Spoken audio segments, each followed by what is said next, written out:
അസ്സലാമു അലൈക്കും വറഹ്മത്തുള്ളാഹി. പ്രിയപ്പെട്ട വിദ്യാർത്ഥികളെ, രക്ഷിതാക്കളെ, 1-ാം ക്ലാസ്സിലെ നമ്മുടെ വർക്ക് ബുക്കിൽ ആദ്യമായിട്ട് കുട്ടികളെ കൊണ്ട് ചെയ്യിക്കേണ്ട വർക്ക് ഇതാണ്. ആദ്യം കളർ കൊടുക്കാൻ നുലവ്വിനു, ആ കാണുന്ന റൗണ്ടിൽ അതേ കളറുകൾ കൊടുക്കുക. ഓരോ റൗണ്ടിലും ഓരോ കളറുകൾ കൊടുത്തത് അതേപോലെ. രണ്ടാമതായിട്ട് ഈ ചതുരക്കള്ളി, ഇതിലൊക്കെ ഓരോന്നിലും അതാത് കളർ കൊടുക്കുക. അടുത്തതിൽ ത്രികോണത്തിൽ, അതിലും അതേ കളറുകൾ കൊടുക്കുക. അത് കഴിഞ്ഞാൽ അടുത്ത വർക്ക് അവർക്ക് പച്ചക്കറികളാണ്, ഫ്രൂട്ട്സുകളാണ്. അതിൽ അതേപോലെ തന്നെ ആപ്പിളിന് കളർ കൊടുക്കുക, പഴത്തിന് കൊടുക്കുക, മാങ്ങക്കും വൈതനങ്ങൾക്കൊക്കെ അതേ കളറുകൾ കൊടുക്കുക. ഇനി അടുത്തത് പൂക്കൾ, ഇതേപോലെ തന്നെ അതിന് കുട്ടികളെ കൊണ്ട് കളർ കൊടുപ്പിക്കുക.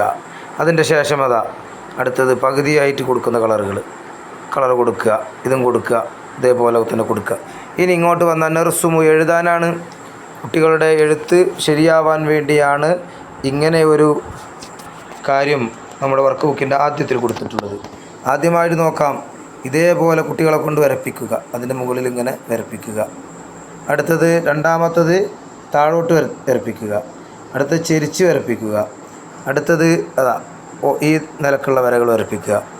അതേപോലെ തന്നെ അടുത്ത ഇതേപോലെ വരക്കുക. ഇനി ഇതുപോലെ കുട്ടികളെ കൊണ്ട് വരപ്പിക്കുക. ഇതുപോലെ ചെയ്യിപ്പിക്കുക.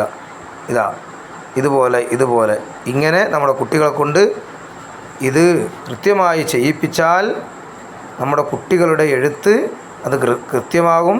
അവർക്ക് നല്ല ശ്രദ്ധ പഠനത്തിൽ കിട്ടും. എഴുത്തിലും മറ്റൊക്കെ നമ്മുടെ കൈയെഴുത്തൊക്കെ നന്നാവാൻ ഇത് ഉപകാരപ്പെടും. അതുകൊണ്ടാണ് ആദ്യ ദിനങ്ങളിൽ നമ്മുടെ മക്കളെ കൊണ്ട് ഈ വർക്കുകൾ ചെയ്യിപ്പിക്കാൻ വേണ്ടി നമ്മളോട് വിദ്യാഭ്യാസ ബോർഡ് നമ്മളോട് പറഞ്ഞിരിക്കുന്നത്. എല്ലാ രക്ഷിതാക്കളും മക്കളെ കൊണ്ട് കൃത്യമായി തന്നെ അതൊക്കെ ചെയ്യിപ്പിക്കുക. കളർ കൊടുക്കുന്നത് അവരുടെ ശ്രദ്ധ അത് ക്ലിയർ ആവാൻ വേണ്ടിയാണ്. കളർ കൊടുക്കുമ്പോൾ ഒരിക്കലും ആ ചിത്രങ്ങളുടെ പുറത്തേക്ക് പോകാത്ത രൂപത്തിൽ കൃത്യമായി തന്നെ കളർ കൊടുക്കാൻ വേണ്ടി കുട്ടികളോട് പറയണം. അത് അവരുടെ ശ്രദ്ധ ശരിയാക്കാൻ വേണ്ടിയാണ്.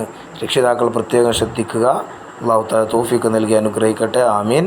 അസ്സലാമു അലൈക്കും.